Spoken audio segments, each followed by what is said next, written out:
In the vast silence of space, one side of the moon has always remained hidden from human eyes. For millennia it was a place of imagination, myth, and mystery. Astronomers called it the far side, poets called it the dark side, and governments quietly wondered what it concealed. But now, for the first time in history, that hidden face is no longer a secret. China's Chang'e missions, once dismissed as symbolic echoes of Apollo, have rewritten the story of the moon and, perhaps, the story of humanity itself. A Nobel Prize-winning scientist has stepped forward, not with speculation, but with hard evidence gathered from the far side. Samples have been returned, and the first analysis is sending shivers through the scientific world. The moon, long believed to be a passive witness to Earth's birth, now appears to be something else entirely, a ticking cosmic anomaly filled with unknown substances, strange structures, and energy reserves so vast they could decide the fate of global power in the 21st century. For decades, while NASA wrestled with politics and focused on Mars, China quietly pursued something far more strategic. Through the Chang'e program, named after the moon goddess of Chinese legend, they mapped, landed, sampled, and succeeded where no other nation dared: the far side, a place permanently shielded from Earth, unreachable by direct radio signals. In 2019, Chang'e 4 became the first spacecraft to land there, deploying the Yutu-2 rover. It was more than an engineering triumph. It was a declaration of intent.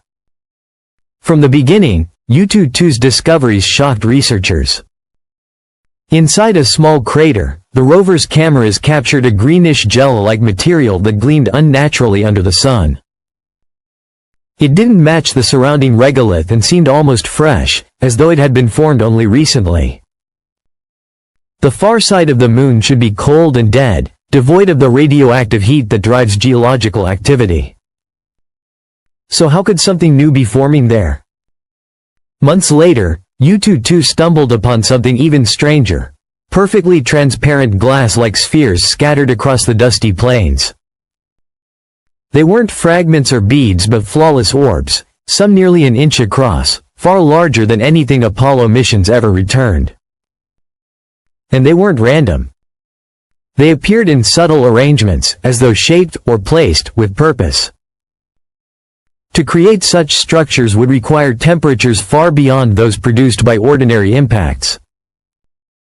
Some scientists whispered ancient volcanism. Others suspected something far stranger.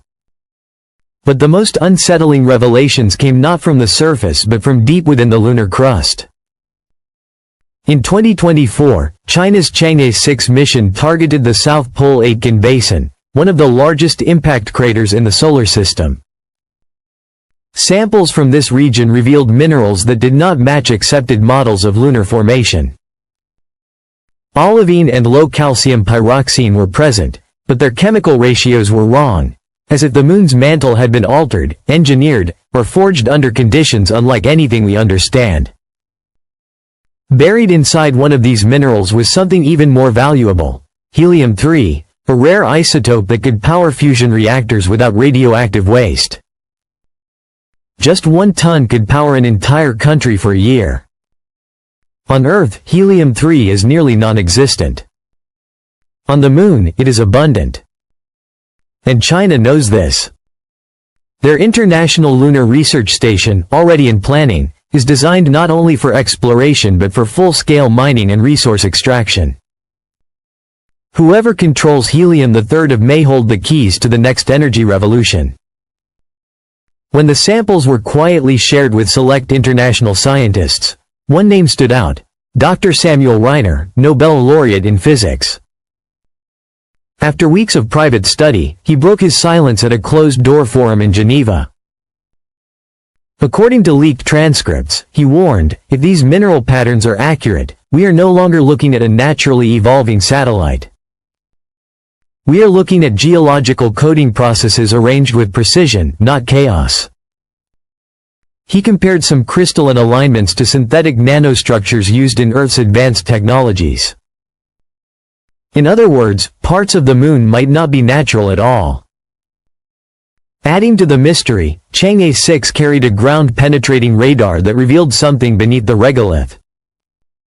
Layers reflecting with unnatural precision, almost like polished surfaces.